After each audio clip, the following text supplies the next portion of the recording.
선생님들 안녕하셨습니까? 성격장애, 소위 말하는 인격장애라고 하는 우리의 정신적인 문제를 구체적으로 살펴보도록 하겠습니다.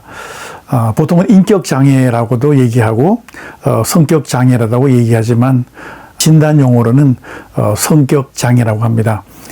제가 오늘 드리는 그 말씀은 미국 정신의학회에서 발행한 정신질환 진단 및 통계 편람이라고 하는 그 제5편, 소위 말하는 전문용어로 DSM-5에 있는 정신과 선생님들이 같이 또 심리치료 전문가들이 같이 활용하는 이러한 기준에 의해서 DSM-5 그 기준에 의해서 그 내용들을 말씀을 드립니다. 그러니까 오늘부터 드리는 말씀은 성격장애의 중요한 증상 또 그리고 간단한 치료의 방법 등을 소개하도록 저희가 하겠고요. 또 이 강의를 통해서 주변에 또 우리 가족이나 또 친지나 지인들이 이러한 일상생활에 불편을 느끼는 그런 마음의 장애를 가져왔을 때는 함께 약물 치료를 통해서 또는 정신과를 통한 인격 치료라든가 심리 전문가를 통한 심리 치료를 통해서 이것을 향상시키고 그러한 증상들을 완화시키는 노력을 하면 참 좋겠다는 생각이 듭니다.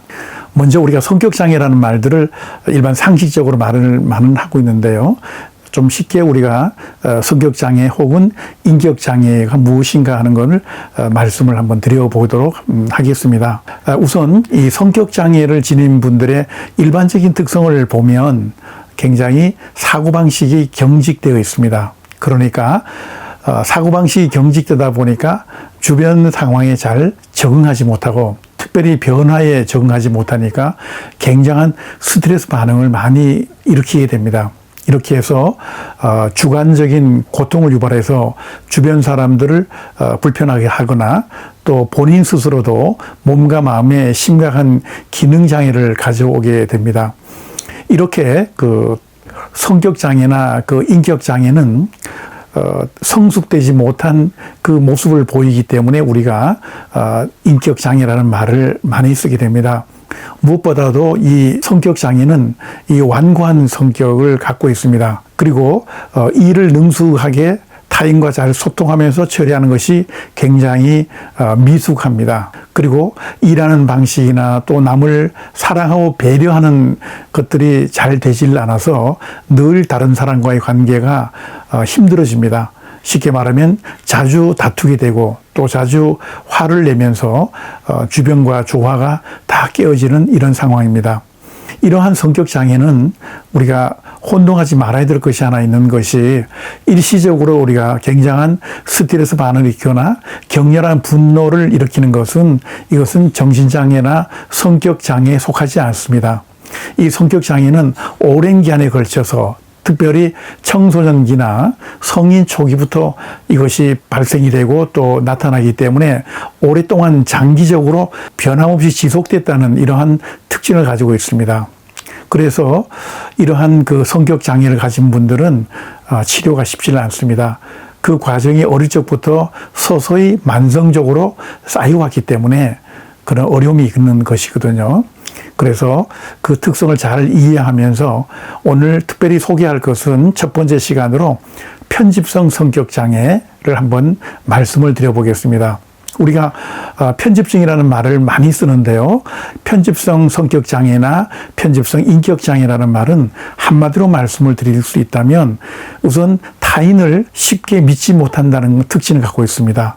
늘 상대방의 그러한 선의를 악의로 해석하고 나를 해칠 줄 모른다. 그다음에 나를 배신할지 모른다는 의심에 찬 눈으로 보게 됩니다. 그래서 남을 신뢰하지 못하다 보니까 인간관계를 가까이 잘 맺을 수가 없습니다. 그리고 늘 타인의 행동에 대해서 악의적으로 해석하다 보니까 친한 친구 사이라도 그 친구의 사소한 말이 나를 어떤 목적으로 모함하고 모략하고 해칠 것인가라고 이렇게 색안경을 끼게 되게 됩니다.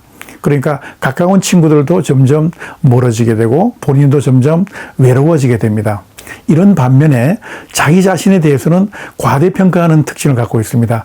조그만 성취에도 과장하고 또는 자만심을 보이기 쉬운 성격 장애가 바로 편집성 성격 장애, 인격 장애라고 이렇게 말씀드릴 수가 있겠습니다.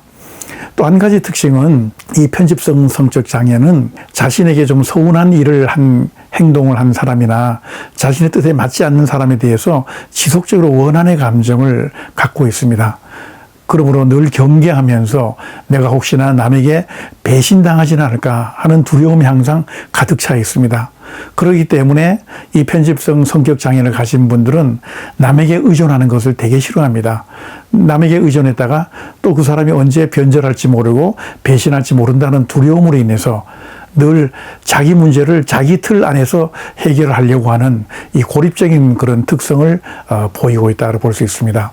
자, 그러면 편집성 성격 장애의 가장 핵심은 무엇일까요? 믿지 못한다는 겁니다. 세상을 믿지 못하고 가족을 믿지 못하고 때로는 배우자를 믿지 못합니다.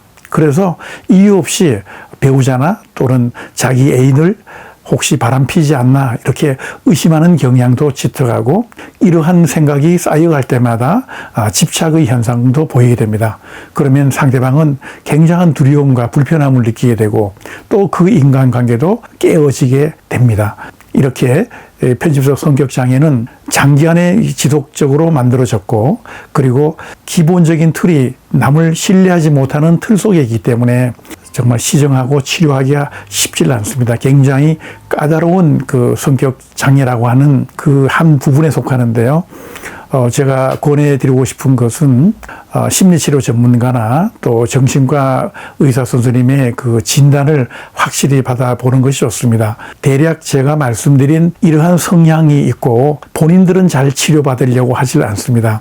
그러다가 언제 치료받으면 본인이 정말 부족한 모습 때문에 사회생활에 치명적인 그런 문제가 생길 때 할 수 없이 마지못해서 치료를 받는 경우에도 이것은 쉽게 치료되지는 않습니다.